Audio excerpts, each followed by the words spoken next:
Good evening. Welcome to Inside City Hall for Monday, September 8th, 2025. I'm Errol Louis. We are less than 2 months away from Election Day, and the candidates for mayor are gearing up for this final stretch of the campaign. Democratic mayoral nominee Zohran Mamdani joined me earlier today for a forum on public safety hosted by Columbia Journalism School and Vital City. Meanwhile, Cuomo attempted to paint Mamdani as the preferred candidate for Republicans. Our Ayanna Harry leads us off tonight with the latest from the campaign trail. Good evening, Ayanna. Good evening, Errol. In the sprint to November, this was another whirlwind day. The candidates clashed over President Donald Trump and his influence in the race for mayor. So let's go ahead and start with Andrew Cuomo. After being called a snake and a liar by the mayor last week, Andrew Cuomo began his week on cable news outlets with interviews on CNBC and on CNN. In response to being called a liar and a snake, Cuomo said desperate people say desperate things. And Cuomo was clear, despite the mayor's denial last week, he believes Eric Adams may not be staying in the race for mayor until November. That's not all he had to say. I believe he may take a job with President Trump. He's an ally of President Trump. Trump basically kept Adams out of jail. He may give him a job, he may not, and I don't think it matters because I don't think Adams is a viable candidate in this race. And Errol, I want to show you the moment earlier today when several reporters, including our colleague Kennedy Mena, all tried to ask the mayor about, the names he called Andrew Cuomo a snake and a liar, and also whether or not there was a particular job within the Trump administrations that Adams might be willing to take on. Let's listen.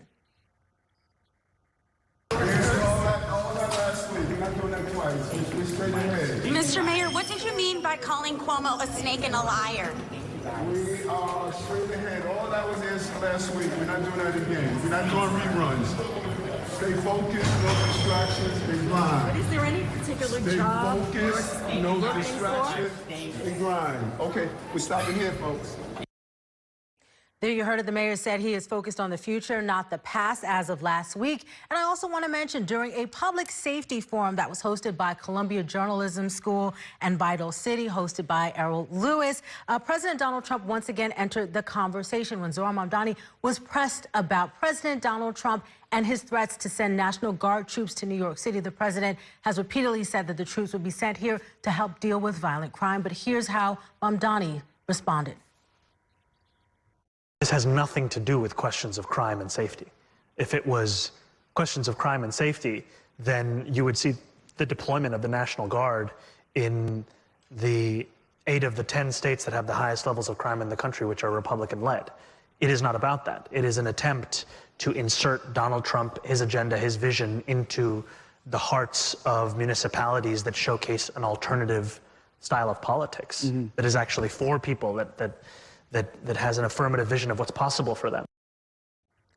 And one more note on Zohran Mamdani and Andrew Cuomo. Cuomo claimed on CNN that Republicans actually want Mamdani to be elected as mayor so that they can claim he is the poster child for where the Democratic Party currently stands, Errol. Yeah, there may be some logic to that, but did Andrew Cuomo engage with reporters? I mean, it seems that they're putting a lot of really wild claims out there. But then, as we saw with the mayor, you try and ask them about it, and they start to run away. Yeah, we put in a request to sit down and interview Andrew Cuomo today, as we do almost every day, bright and early. We did not get that opportunity. Andrew Cuomo did not do any interviews with local reporters today. Instead, he spoke on those 2 national news outlets. Okay, thanks very much, Ayanna. Stay right there. Meanwhile, Republican mayoral nominee Curtis Sliwa launched his first television ad as he seeks to build momentum in these final weeks of the campaign.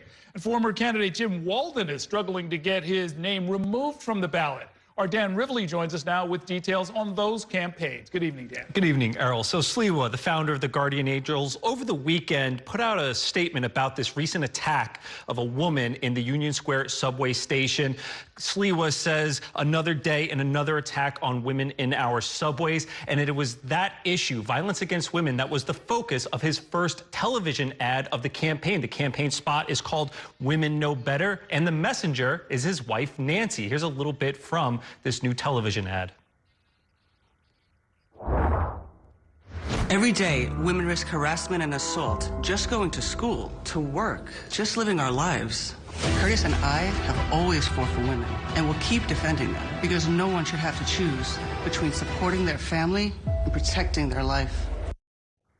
Meanwhile, Sliwa did some media hits earlier today, and of course the issue of potentially taking a job in the Trump administration came up. Of course, this would enable him to drop out of the race and consolidate the vote against Zohran Mamdani, but Sliwa said thanks, but no thanks to any potential offer. Not that he has been offered one. Here's more from Sliwa on that.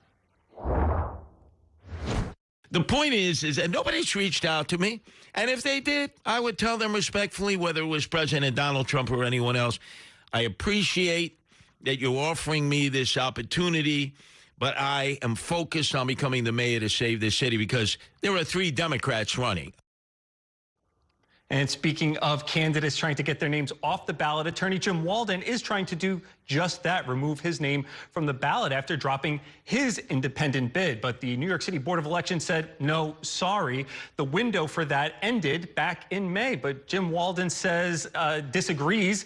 He says the ballot isn't even certified. Certification of the ballot will take place later this week, meaning there's plenty of time to remove his name from the ballot. Walden will press his case again to the City Board of Elections and even said he'll take them to court to get his name off the ballot. Errol. Yeah, this is what Jim Walden does. He finds these little areas where government doesn't seem to be working, and he'll take people to court if necessary. This one does seem a little unusual. I don't know if I've ever encountered a case like this. He wants to get off the ballot, and they won't let him, and we're still, 2 months out. Exactly. And look, the ballots haven't been printed, and the way Walden puts it, the way he argues it is, look, the intent of the law is to not confuse voters, is to make it much more clear. What is more confusing than a name on the ballot that he says doesn't have to be there, and that it wouldn't confuse voters to pull the lever for him, and he's not even running. Now, the Board of Elections says, look, we have the window. Walden obviously sees it differently, and I'm sure our viewers are well aware of what it actually does take to get your name off the ballot, right?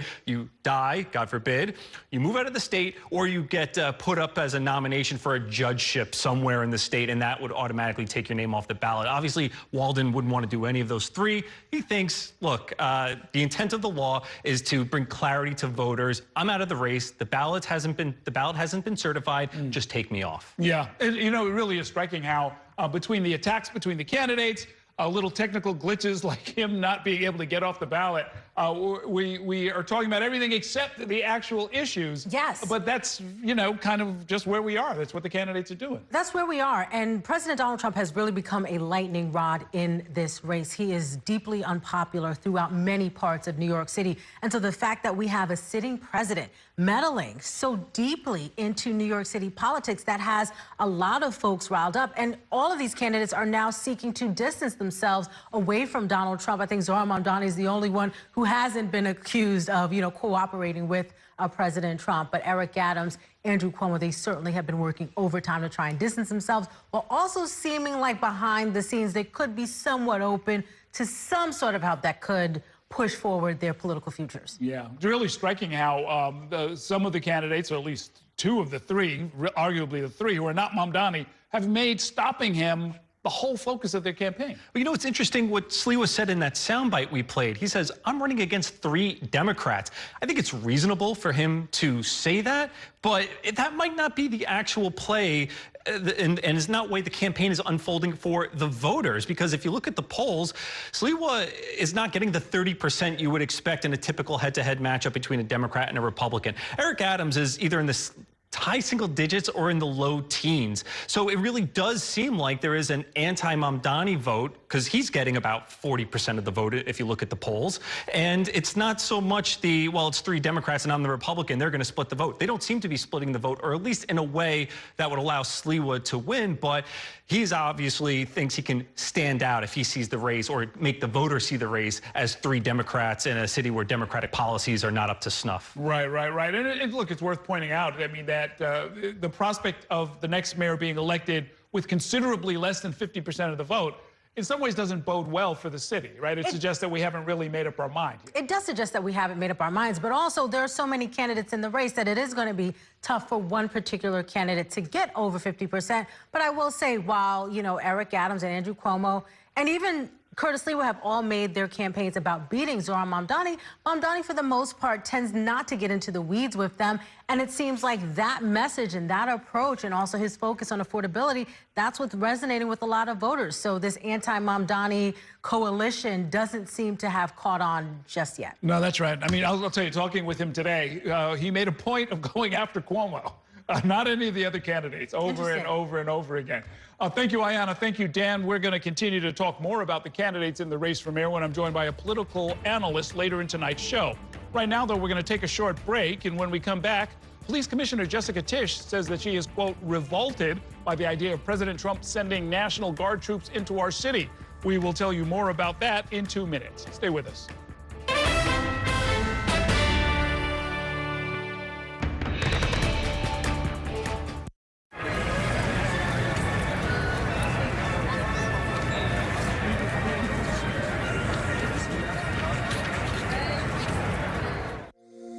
Every day tells a new story. At Mornings on One, we're dedicated to bringing you the stories that matter most to start your day. With in-depth coverage of the day's developing news. I'm Pat Kernan. Here are the stories we're following this morning. And weather updates every 10 minutes. Some morning sunshine possible, clouds take over. It's our responsibility to get you the information you need before you head out the door. Mornings on One, weekdays starting at 6 on the Spectrum News app. Free for Spectrum customers. You want to wiggle the hips a little bit.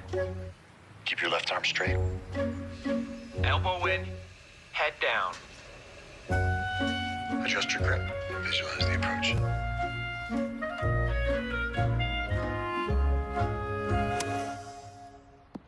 That was good.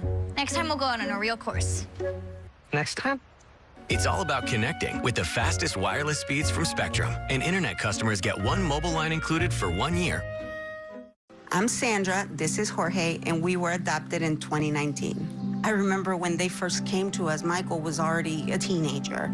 The whole cliche of they're so lucky to have you guys, and it's the other way around. They have changed our family for the better. They chose to love us. They didn't have to. They chose us. Family. Learn about adopting a teen from foster care. You can't imagine the reward. Visit adoptuskids.org. And that's a look at some of what's in the papers this morning. We've done at the sports section. Today's story is about the latest chapter for a beloved local business. It's a beautiful day with temperatures in the 60s, but showers are expected in the next hour. In a city that's always on the go, it's important to stop to hear the stories that connect us. The news that matters to New Yorkers. That's what brings us together. That's Mornings on One. Weekdays starting at 6. Exclusively on Spectrum.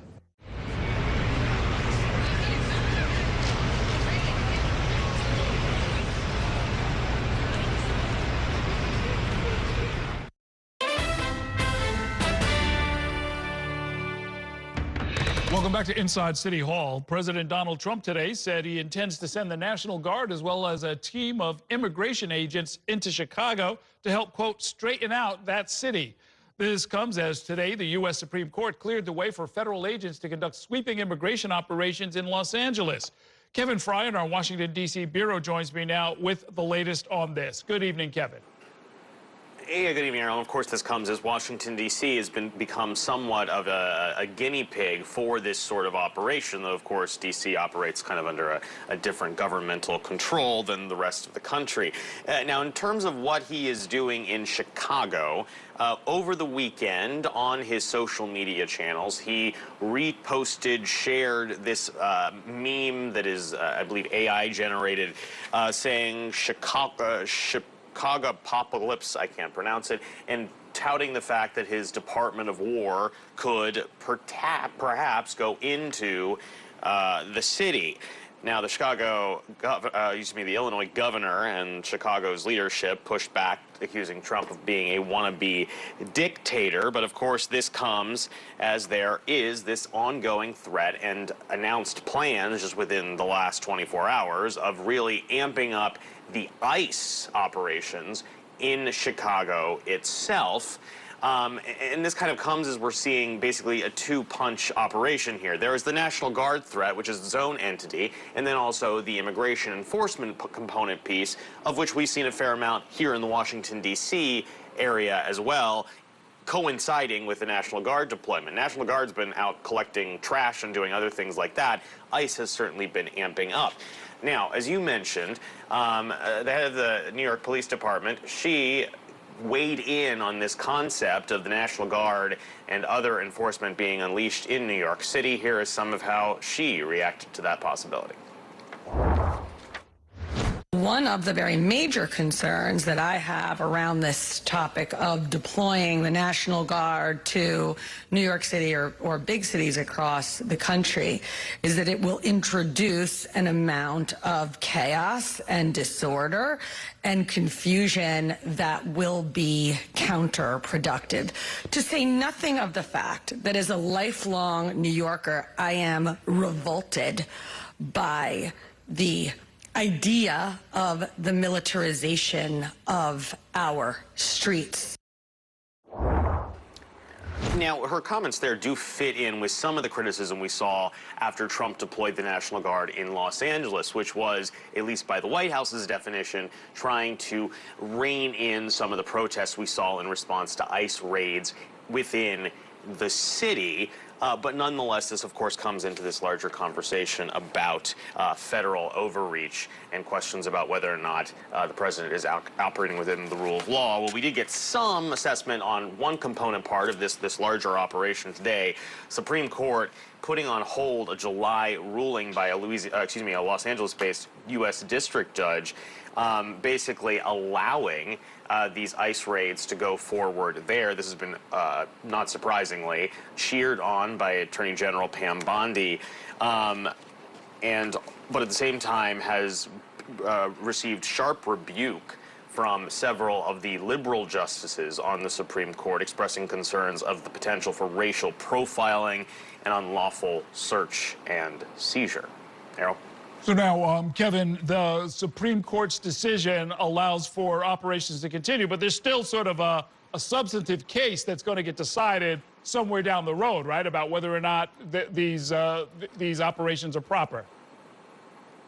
Yeah, I mean, this is a standing order in the interim, and we expect this continue to be litigated. And of course, there are these other states and cities that are now navigating these possibilities. We can expect more litigation to play out there. This is shaping up to what could be, depending on what the Supreme Court brings up and elevates to a full case and hearing, could shape up to be a very big year at the Supreme Court, a referendum potentially on some of the actions that the president is taking, and whether or not he has the power to do so. Okay, thanks very much, Kevin. Although subway crime is down and makes up only a small portion of the city's overall crime, perceptions of the subways as being unsafe is hard for some people to shake. But the NYPD says it is working on that perception, as New York One Transit reporter Samantha Liebman found out in an exclusive interview with the NYPD's chief of transit. Riders are seeing more police on the platforms and trains, and that's by design. 78% of the crime occurs on the train or the platform. So we redeployed our officers off of turnstiles and moved them down to the platform of the train. And we saw a nice reduction right there. We went from 78% to 74% occurring on the train or the... Now, it's not where we want it to be, but that's a marked improvement. NYPD Chief of Transit Joseph Gulata says he has changed strategies, and not only to prevent crime, but address perception. It's not just a perception of crime. Lawlessness makes people feel unsafe in the system, and that's part of what we really started focusing on. It's when you get on a train and someone's outstretched across 3 chairs, someone sitting across them smoking, holding the gate open. We took a really good look at it, and what we saw was those people that are outstretched, those people that are committing the small crimes, are committing the big crimes too. But it depends on who you ask whether they see a change or feel safe underground. No, not really. It's safe. Definitely a sense of physical unsafety. Does it make you feel better when you see police? Yeah. While perception and numbers are different, the statistics show a 2.6% reduction in major felonies year to date over last year. But it's that felony assault number that doesn't seem to move, though misdemeanor assaults are down 4.9%. Compared to pre-COVID, assaults are way up, though major crime overall is down over 9%. It's still up, but not as much as it was up earlier in the year.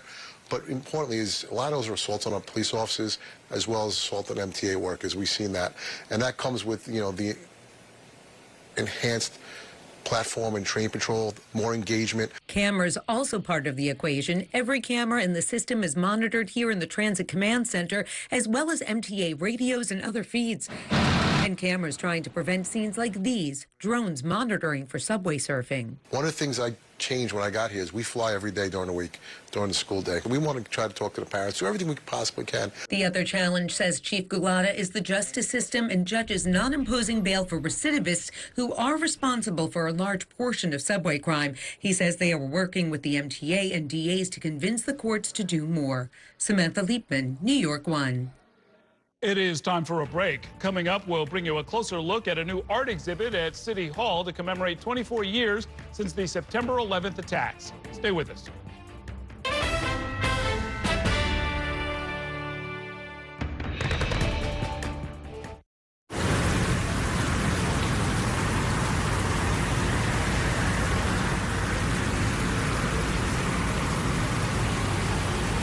This election year is all about New York City. There are 51 council seats up for grabs, races for our next city comptroller and the next public advocate. Plus, an unprecedented race for mayor. That puts the power in your hands to decide who will run our city. Our team of political experts will be covering every angle of this election to keep you informed on how it could affect you, so you can feel confident with your decision at the polls. Stay with Spectrum News New York 1 for Decision 2025, exclusively on Spectrum. Okay, why Lucas should have a phone. 1, you can always get in touch with me. 2, think of all the new photos I can send you. Get to the money. Plus, with Spectrum Internet, we get 1 unlimited mobile line included for a year. I even used the Spectrum Savings Calculator. And you know what it said? Savings.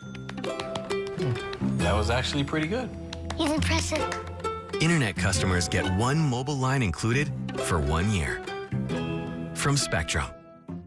Mom was always organized, but she started forgetting to pay her bills on time. And she'd buy the same gifts over and over. Telling the girls about my Alzheimer's diagnosis was really hard. At first, we had our cries, but then we were like, okay, let's make a plan. Early detection gave us time to adapt together. It's so important for you to think about what you can do and making the most of what you have. If you or your family are noticing changes, it could be Alzheimer's. Talk about seeing a doctor together. From my time growing up in Queens watching New York 1 to my time reporting here, I've seen how quickly a story can change. At News All Day, we bring you the news as it's happening, from around the boroughs to local government to your neighborhood. Because our city never stops moving. 3, 2, 1. Hi, I'm Shannon Ferry with the day's developing stories. But first, stay up to date and informed with News All Day, weekdays from noon to 4.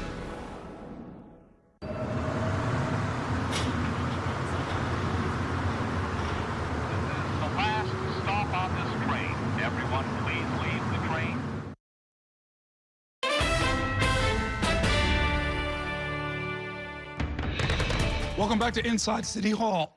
City Hall will mark the 24th anniversary of 9/11 with an art exhibit organized by a former police officer who lost most of his sight because of the terror attacks, and his wife, who's a photographer. Their nonprofit group is showcasing artwork from all around the world, urging New Yorkers to never forget what happened on that terrible day that tore apart our city and the world. State House reporter Bernadette Hogan joins me now with more on that. Good evening, Bernadette. Good evening, Errol. And starting tonight, for the next 2 months, this is the first time that this nonprofit Ground Zero 360 will be bringing its exhibition to New York City. And I spoke with the organizers who said that it's very important, especially this year for the 24th anniversary and also ahead of next year's 25th anniversary. There was missing posters Yes. went up everywhere in the city, in the subways, the hospitals, the trains, to everywhere. 24 years ago, Paul McCormick was an NYPD officer, responding to the terror attacks in Lower Manhattan after 2 planes were hijacked and flown into the Twin Towers, taking the lives of nearly 3,000 people. The largest mobilization in the history of the NYPD was called.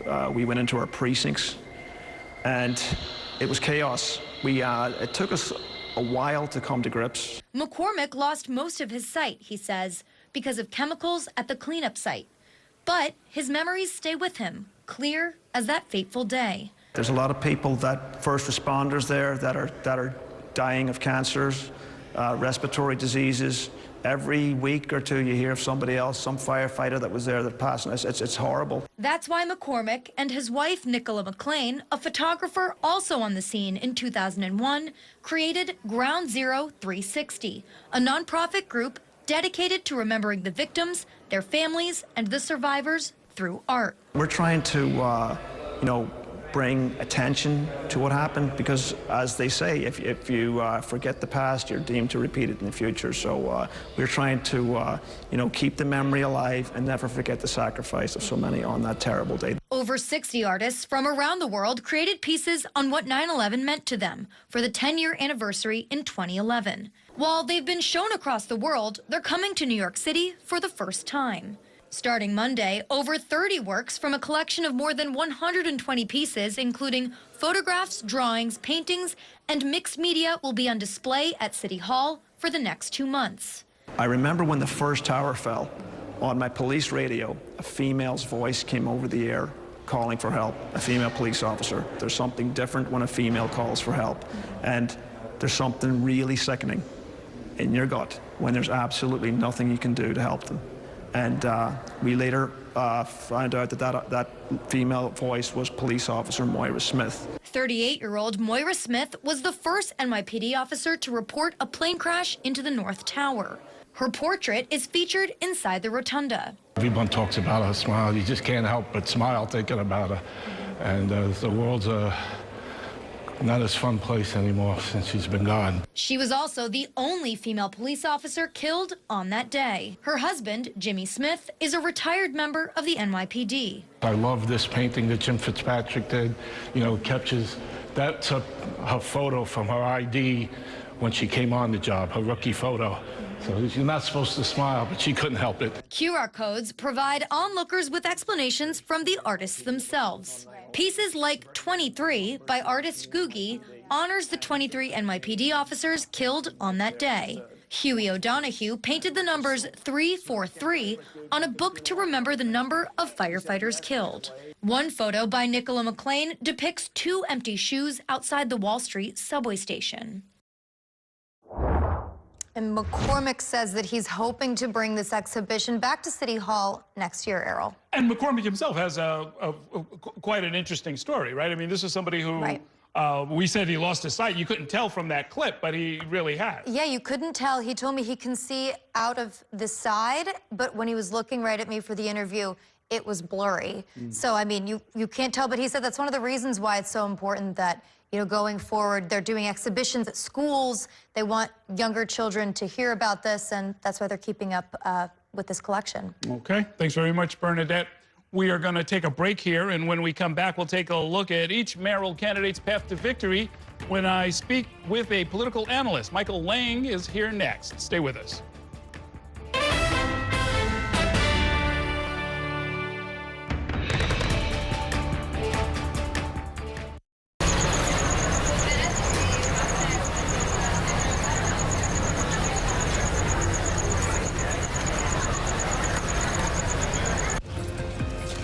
My time at New York One has shown me that in the city that never sleeps, the news never stops. So as the day winds down, turn to the rush hour. Good afternoon, I'm Monica Bergman. To catch up on the stories that matter across the 5 boroughs, with in-depth interviews from the city's newsmakers, plus the latest forecast. Catching you up with today, preparing you for tomorrow. Right here on the Rush Hour. Weekdays from 4 to 7 p.m. Watch this. I can make it hotter, I can make it colder. Hotter, colder from my phone. Smart birdhouse. Even the birds have Spectrum Wi-Fi. Who likes treats? You do. That's right, yes you do. Very impressive, son. And one more. Nice. Can I change colors? Launch party mode. Yeah. It's all about connecting with the fastest, most reliable internet from Spectrum. I'm Chris Jakimick. I served in the United States Air Force, and I deployed 3 times. So in 2017, I was serving as an Air Force First Sergeant. Our motto in that role is, my job is people, everyone is my business. But unfortunately in that year, I would lose my own brother, Lance Corporal Adam Jakimick, to suicide. The majority of veteran suicides are from guns. I store my weapons securely, not only for myself, but for my family. My service never stops. At Spectrum Noticias, we recognize that our New York City community is vibrant and diverse. Spectrum Noticias delivers balanced coverage of the stories that matter in our communities and across the country. Our journalists are based in the neighborhoods we cover, ensuring you get in-depth reporting on what's happening in the places we call home. So join us at Spectrum Noticias. We're always on, always there for you. Now available on your TV. Check your local listings. Also available on the Spectrum News app.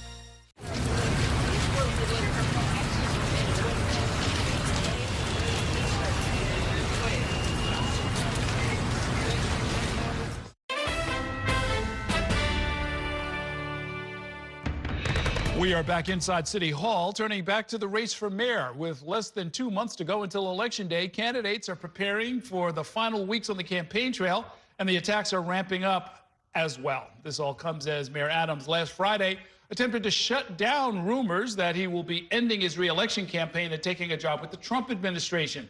Andrew Cuomo got involved today, saying that Adams is not a viable candidate and would be in jail if it were not for the president's interference. Joining me now to talk about that and much more is Michael Lang. He's a political analyst and researcher who's been breaking down the mayoral race on his Substack, which is called The Narrative Wars. You can also find him in New York Magazine, the New York Times, and elsewhere. Welcome back to the program. Good to see you. Thank you so much for having me. I want to review some of the most telling dynamics of the primary. You were very good on the analysis of this, and then I want to sort of push forward and see if those same dynamics are going to play out when it comes to the general election. So let's take a look at the map of who won what. On this particular map, the blue is Mamdani and the red is Cuomo. And you can sort of see there's some broad geographic strokes there. You can see where they cluster. But really, you've done more analysis suggesting that, or pointing out that the Mamdani campaign was won by focusing on young Democrats, South Asian voters, Muslim voters, Democrats in areas with a lot of renters. Mm-hmm. Is that coalition big enough to carry a general election? Absolutely. And this is something that we've seen the last couple of years, is that typically people think of like independent voters, for instance, as being more moderate or more conservative. But during the Biden administration, many independents were just increasingly young people who kind of felt alienated by both parties. And I think as Mamdani proved in the primary, that kind of demographic is really amenable to his more anti-establishment, generational change message. Mm-hmm. And when we talk about young voters and how he's brought young voters in, he's bringing in a cohort. It's not that they're coming in because they're young. They just happen to be young, and they will probably keep the same politics and the same affiliations for the rest of their lives. Exactly. It's, you know, many progressive candidates have said, I'm going to change the electorate. That's how I'm going to win. He actually delivered on that. And in the map that you showed, his strongest support was really kind of from Western Queens through North Brooklyn. And I mean, these are neighborhoods that are the youngest in the whole city, where, you know, more than 3/4 of the folks who live there rent. So these are young people, college educated, kind of politicized in this Obama, Trump, Sanders era, relatively left leaning, but he was really able to kind of galvanize their support in numbers that we not only haven't seen in New York City, we haven't really seen across the country.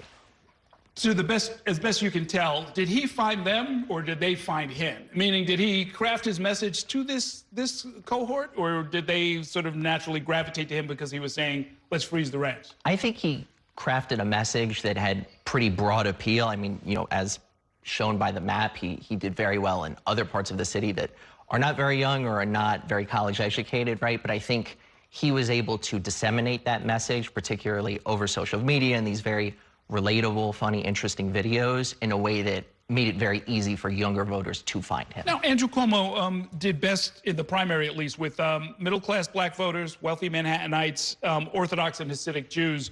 But you detected an enthusiasm gap, meaning, yeah, they came out for him, they just didn't come out for him in the kind of numbers he needed to win the primary. Is anything going to change in the general election? You know, I think to the extent for each of those kind of cohorts that you mentioned, some of them, like Orthodox and Hasidic Jews and also kind of older white ethnic voters, there are many of them who are independents and Republicans, and those numbers probably will boost a little bit, but Mamdani will also get a huge boost kind of as the Democratic nominee, right? There will be certainly a non-negligible amount of people who maybe voted for Cuomo in the primary or didn't vote in the primary who then go and vote for the Democratic nominee. And I think the one thing, age really kind of stratified the two coalitions.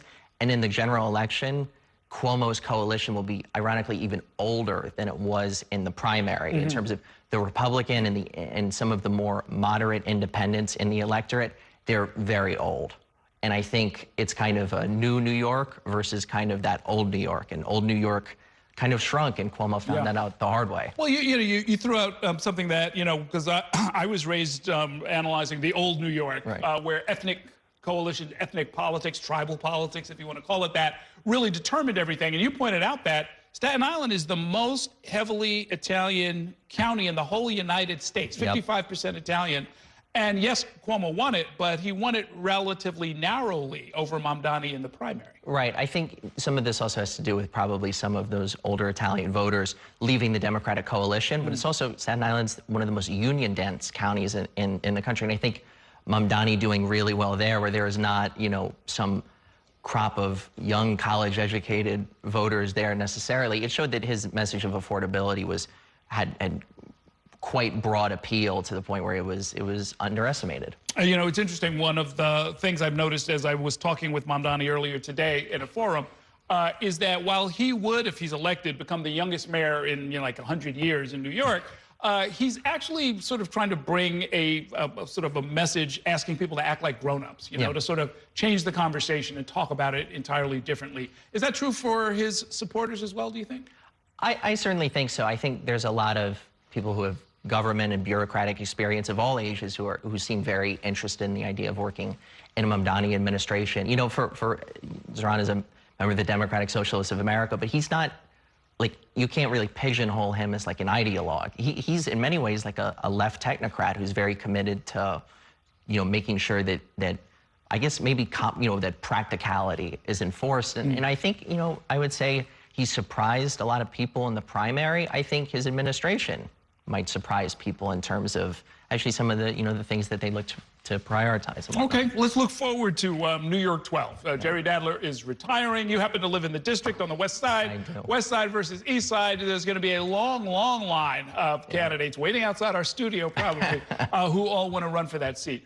How are you assessing it? What's shaping up as far as you can tell? So I think what's very interesting is that, New York 12 is home to all these really, prominent financial, cultural, and media institutions, right? You have Billionaires Row, Museum Mile, the New York Times headquarters. Regrettably, the New York One studio is one block outside. But what's interesting is that you're not going to, you likely might not get some, super well-known media figure, some billionaire that wins the seat. It might just be a kind of a battle of the political power of Manhattan's Upper West Side versus the Upper East Side, right? And you kind of see someone like Michael Lasher, who Jerry Nadler said very kind things about in that New York Times article announcing that he was going to retire, emerge as maybe that West Side standard bearer. And you have the East Side, which for many years was represented by Carolyn Maloney until she was defeated by Nadler. You kind of see that next generation of leaders there, like a Julie Menon or an Alex Boras, kind of emerging, but the thing with the East Side, it's more ancestrally Republican. There are more independents. It doesn't quite pack the Democratic punch that the West Side is, and the West Side is a little more politically cohesive. There's a lot of young talent that's gravitating towards this race. What do you think will be the big issues in the race? I think, well,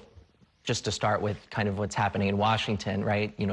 Donald Trump, he's running roughshod over every institution that certainly many liberal Democrats hold very close. I think, number one, it's just going to be taking on Trump in Washington.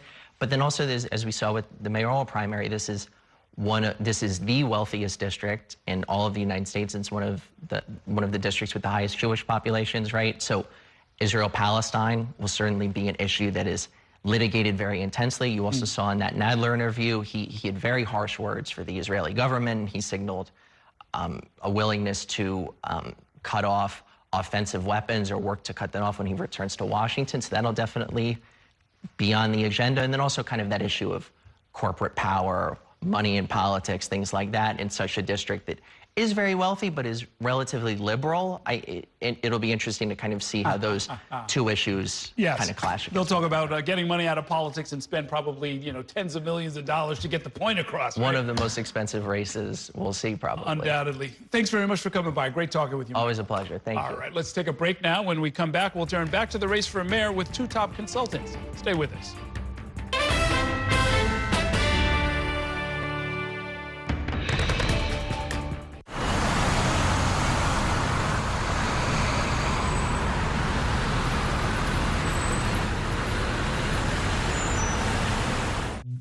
If it's the theater you love, then we've got just the ticket.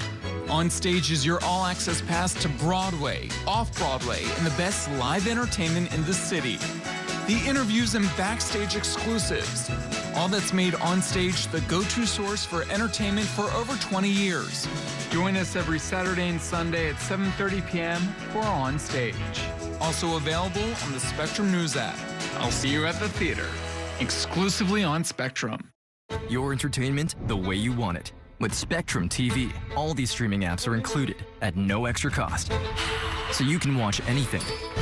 Movies, series, sports, reality, news. Here's a look at today's top stories. Exclusive originals. We await your orders. And even more of your favorites with live TV.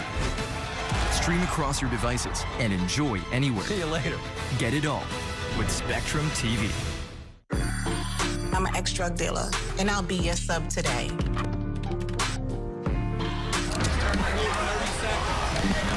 2 milligrams of fentanyl can be lethal. A lethal dose is in here.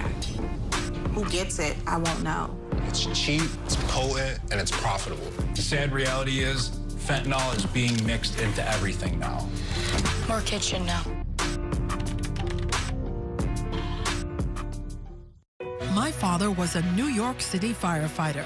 My mission, like his, is to serve New Yorkers in a city that doesn't stop when the sun goes down. Being with New York One since the beginning, I'm now honored to join you even earlier each weeknight. Starting at 8 with New York Tonight, we'll explore the latest news developments, followed by New York One at 10 to wrap up your day. So join me each weeknight starting at 8 right here on New York One.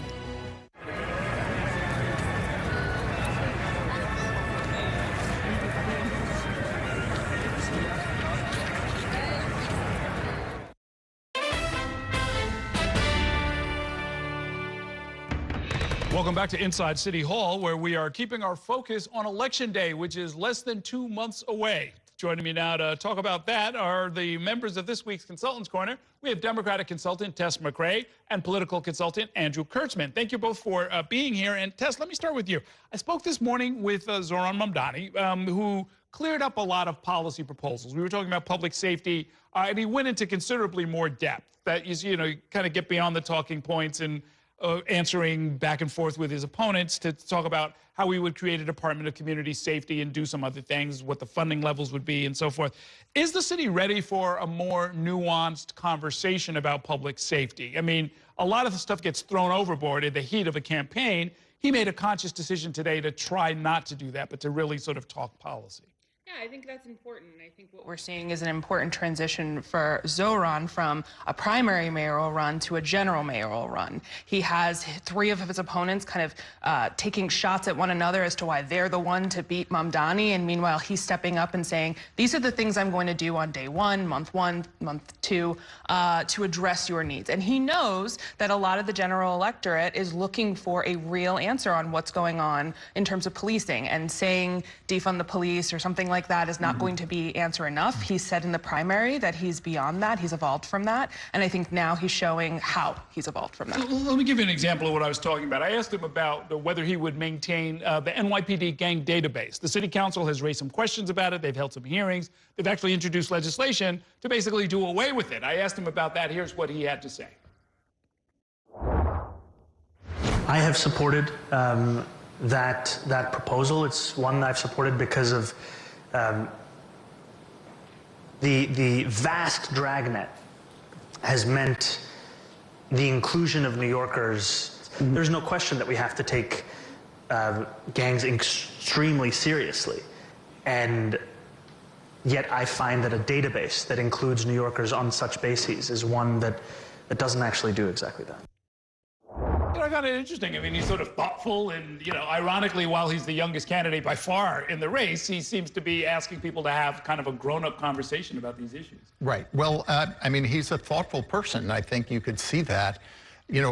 Public safety is such a visceral issue for New Yorkers. I mean, I've always felt that kind of the threshold question for any mayoral candidate is, can he keep the city under control? Can he keep me safe in the New York City subway system? And for Mamdani particularly, he's such a blank slate.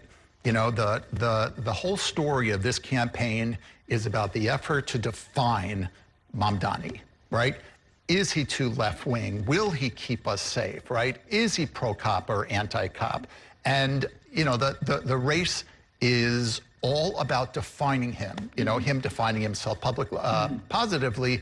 But, I mean, Cuomo is just after him, and Adams is after him, on a daily basis, trying to fill in the blanks. Is that a mistake? I mean, in conventional terms, I mean, you guys are the experts, but right. I always thought you're supposed to talk about yourself. You're supposed to, try and define your opponent and, say something nasty about it, but you've got to motivate your base. You got to get them out. Well, we're running out of time. Cuomo's had a long time, in the primary, now the general, to do that. And I think we saw that he didn't do such a great job in projecting himself as a person of the future, or a person with great ideas. I'm not so sure at this point, with whatever it is, 6 weeks to go, that it's anything except defining Mamdani. And, it's still up for grabs. I don't know if that's the approach I would take. I think if you're talking about a 1 versus 1 race, then sure. Talking about the reasons why you're going to be better than Mamdani makes sense.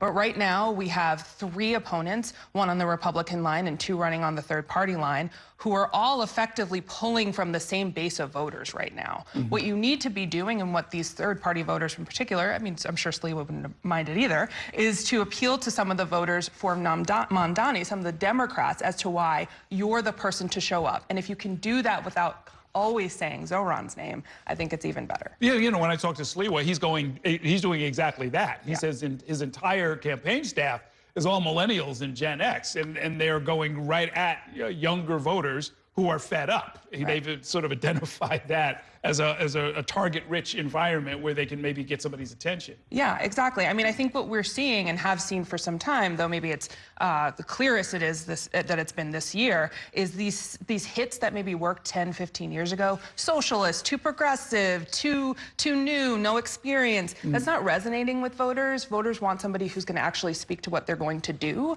And, for better or worse, Zohran is doing that. He's not speaking in rhetoric. He's not using the same communication mediums that maybe other campaigns have been using, and voters are responding to that. Yeah, it's funny that even when President Trump says, oh, he's a communist, I keep thinking, if you weren't here for the last part of the Cold War, you don't necessarily even know what that means to call somebody a communist, right? No, that's right. I mean, there was a time when they had, armies on the march doing stuff that would affect Americans, but that's, in some ways, that's in the rearview mirror. Yeah, I mean, it's a fascinating question, right? And the dynamics of Mamdani's kind of appeal are so extraordinary, and they're new, right? He's kind of telling the public, he's telling, America in one sense, that the old ideological rules don't apply, that affordability is now something that means something to the middle, right? To the right wing to some extent, to the left.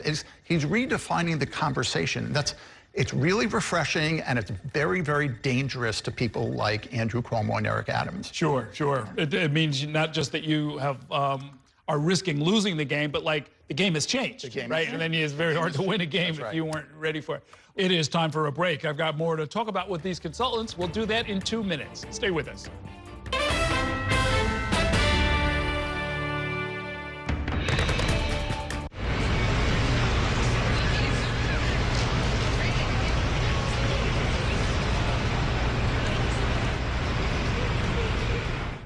Here's the deal. People need a place to explore national issues that have an impact on their community.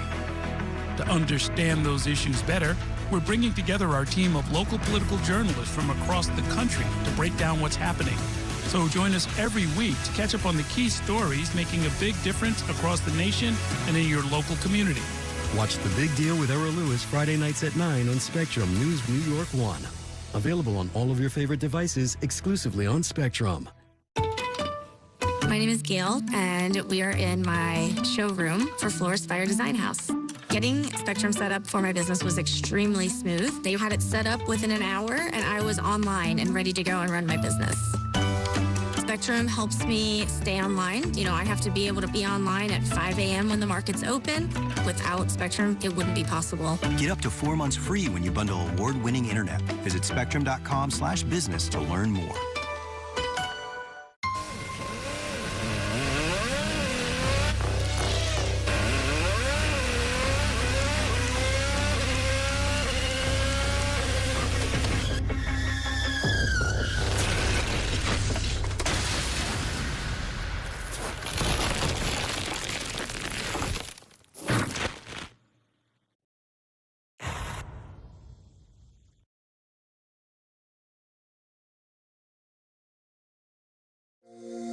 Every day tells a new story. At Mornings on One, we're dedicated to bringing you the stories that matter most to start your day with in-depth coverage of the day's developing news. I'm Pat Kernan. Here are the stories we're following this morning. And weather updates every 10 minutes. Some morning sunshine possible, clouds take over. It's our responsibility to get you the information you need before you head out the door. Mornings on One, weekdays starting at 6 on the Spectrum News app. Free for Spectrum customers.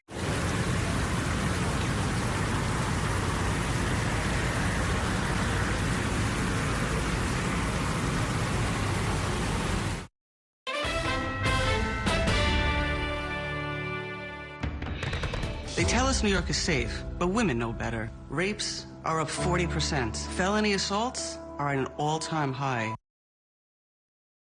Welcome back to Inside City Hall, where I'm once again joined by my Consultants Corner, Democratic consultant Tess McRae, political consultant Andrew Kirschman. What we just saw was the first television ad by Curtis Sliwa. That was his wife, who was kind of talking about safety concerns and so forth, sort of a softer touch than the Guardian Angels approach, shall we say. Right. Well, Curtis Lee was not going to win this race, right? So I think that this is more about Curtis Lewa, right? He's traditionally been kind of sometimes. Say, he got 28% 4 years ago. I try not to make predictions on TV, and I'm going to stick to this one. Okay. I mean, he's always kind of been considered kind of comic relief.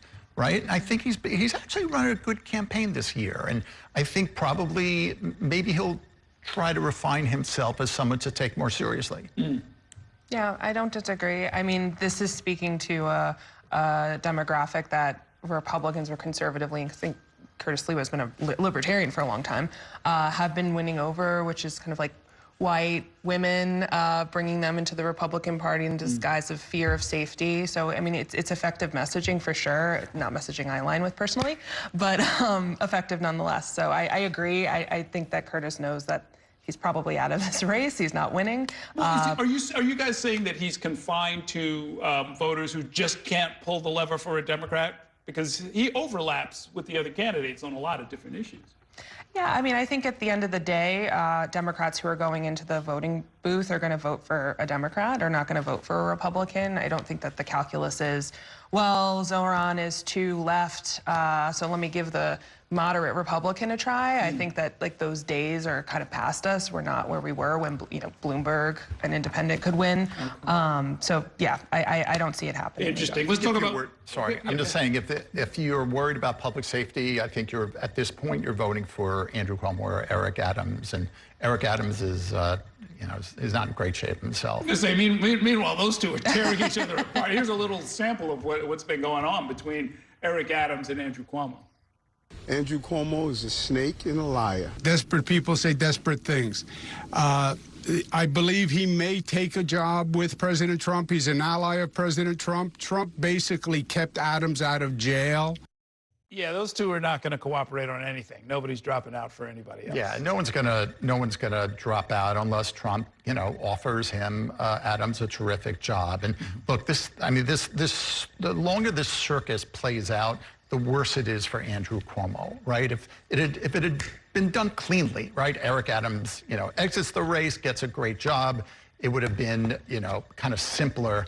And now Donald Trump is just playing these guys, for fun. And, Cuomo looks more and more kind of hostage to this situation, hostage to this storyline that Donald Trump is behind his, is rooting for him to win. That is not going to gain Andrew Cuomo any fans among New York Democrats. And they're so good at attacking each other that the attack becomes the headline and the great video, as opposed to why they're attacking each other or what the whole race is about. So like the voters are on the sideline, the issues are on the sideline. Even their common foe, Mamdani, is on the sideline. Yeah, they're just going at it. He's talking to them on the sideline. He's talking to the voters on the sideline. I mean, to have Andrew Cuomo attacking Eric Adams and vice versa is like so wrong for the moment. It's Mamdani. It's like I said, it's the race to define Mamdani, period. And to have the other guys going after each other, it's bad politics. Something I keep an eye on, just because I've been covering black politics for a long, long time. Are black voters up for grabs here? I mean, there are a number of black officials who were all with Adams 4 years ago. Yeah. Literally none of them are with him now. Yes. And now, that's the leadership. Does that apply to the voters, too? I think so. I think voters are kind of sick of what Adams is bringing to the table, or maybe lack thereof, as of late. I think that by and large, this idea that Zoran only appeals to like white, rich voters didn't really pan out in the primary. I don't think it's going to pan out, in the general. In noted areas, Harlem, Southeast Queens, traditional areas that would, go for an Eric Adams type did go with Zoran. I think Andrew Cuomo was expecting those voters to go with him, and they didn't.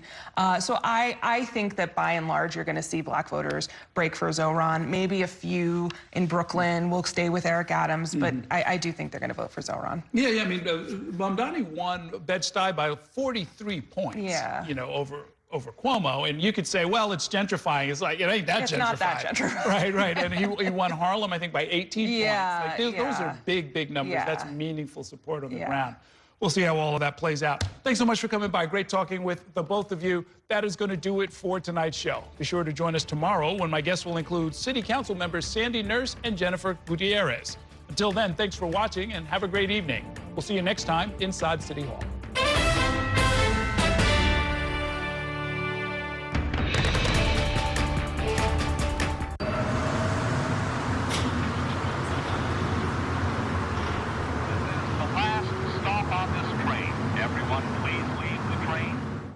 That's a look at some of what's in the papers this morning. You've done at the sports section. Today's story is about the latest chapter for a beloved local business. It's a beautiful day with temperatures in the 60s, but showers are expected in the next hour. In a city that's always on the go, it's important to stop to hear the stories that connect us. The news that matters to New Yorkers. That's what brings us together. That's Mornings on One. Weekdays starting at 6. Exclusively on Spectrum. My name is Gail, and we are in my showroom for Florist Fire Design House. We are a full production wedding and event company that focuses on florals. Getting Spectrum set up for my business was extremely smooth. They were here the same day, had it set up within an hour, and I was online and ready to go and run my business. I have to be able to be online at 5 a.m. when the market's open. And if I'm contacting a merchant via email or placing an order online, without Spectrum, it wouldn't be possible. One more road. Spectrum is reliable, they're committed, they're fast, and they really take care of me as a business owner. Last year, when the really bad hurricane came through, our internet stayed the entire time. One of the businesses down the street, she was like, wait a minute, how are you still online? And I was like, Spectrum, baby.